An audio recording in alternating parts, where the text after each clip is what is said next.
Hello and welcome back to the Pitwall Pod, your go-to F1 podcast where we break down every race weekend, every rivalry, and every podium finish. I'm your host Hannah, and today we're heading into the streets of Monte Carlo, where dreams are made and legends are written.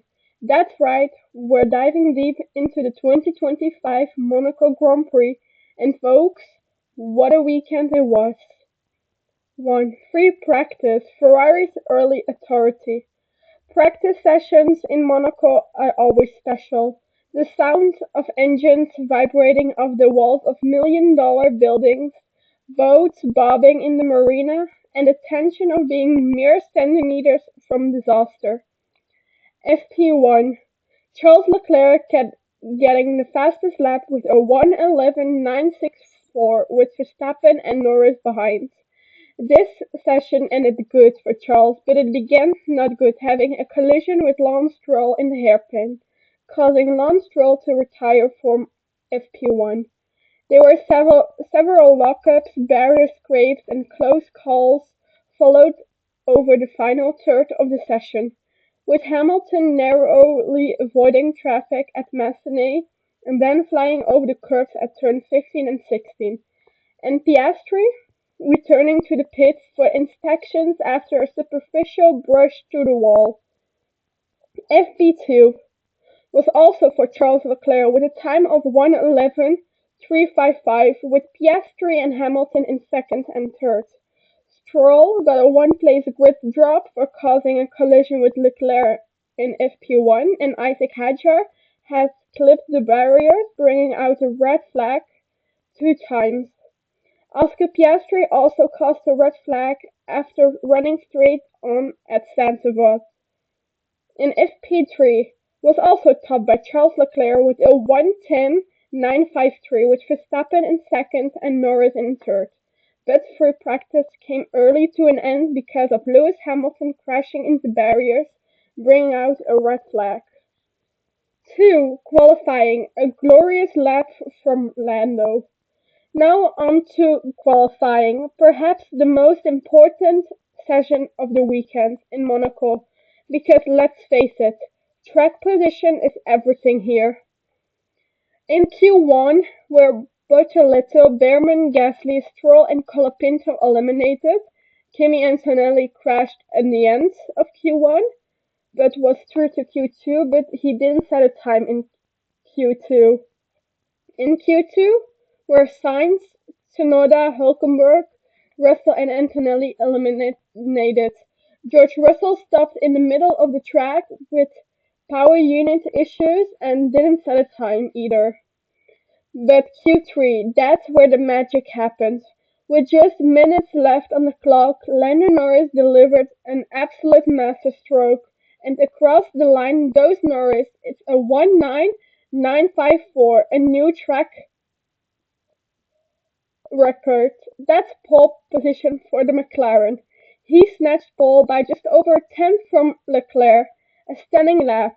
Piastri locked in third, while Lewis Hamilton initially qualified P4, only to be handed a three-place grid penalty for impeding Max Verstappen in Q1. That promoted Verstappen to the second row. Also, both racing bulls were in Q3 for the first time in 8 races. It was Lando's first ever Monaco pole, and it couldn't have come at a more crucial time. He's been on fire the whole weekend. 3. The race, a masterclass by Mclaren. Race day arrived with perfect weather, sunshine, 24 degrees air temp, and Monaco at his most glamorous. All eyes were on turn 1. Norris got a clean start, defending from Leclerc into Zandvoort with a big lockup, but holding the first place. Piastri slid into third, while the midfield got through cleanly.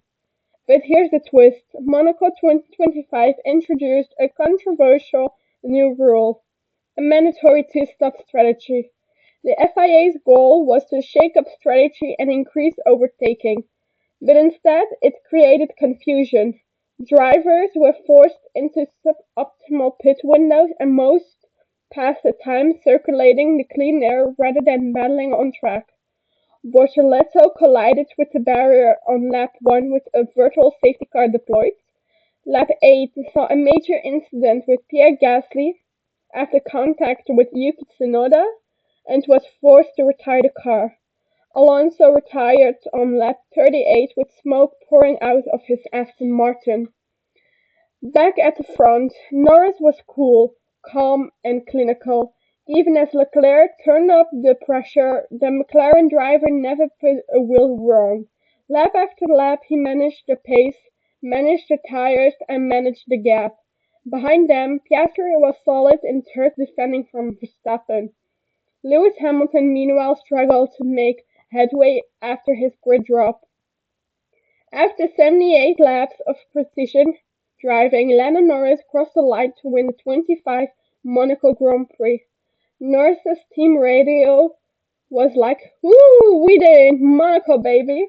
Great job, Lando, that's a dream come true." 4. Podium plus championship picture. The podium results: top 10. 1. Lando Norris. 2. Charles Leclerc. 3. Oscar Piastri. 4. Verstappen. 5. Hamilton. 6. Hadjar. 7. Ocon. 8. Lawson. 9. Albon. And 10. Sainz. Leclerc once again leaves his home race after last year's win without a win, but with dignity. The crowd showed nothing but love for their local hero. More importantly, this race changes the complexion of both championships. Driver standings: top 3. Oscar Piastri with 161 points, Lando Norris with 158 points, and Max Verstappen with 136 points. Between the three of them, there are 25 points, and Lando Norris is only 3 points behind Oscar Piastri.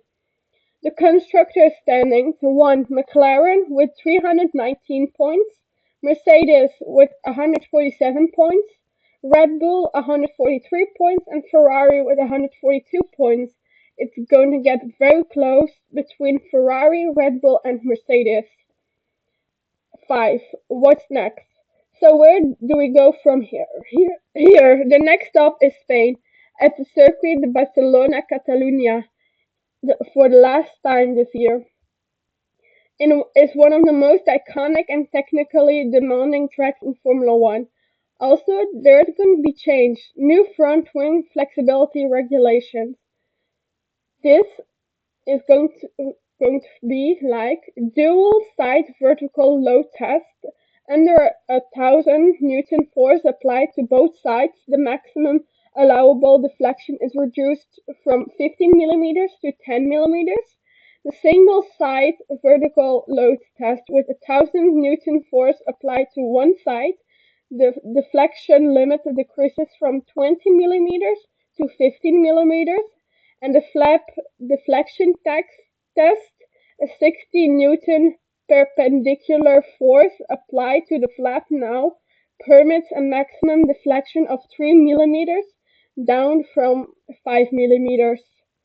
These adjustments aim to eliminate the aerodynamic benefits teams previously gained from wings that flexed under aerodynamic loads, thereby promoting fairer competition.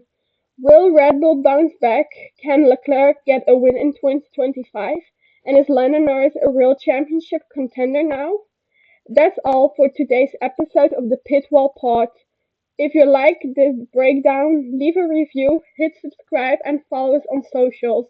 Advertimme.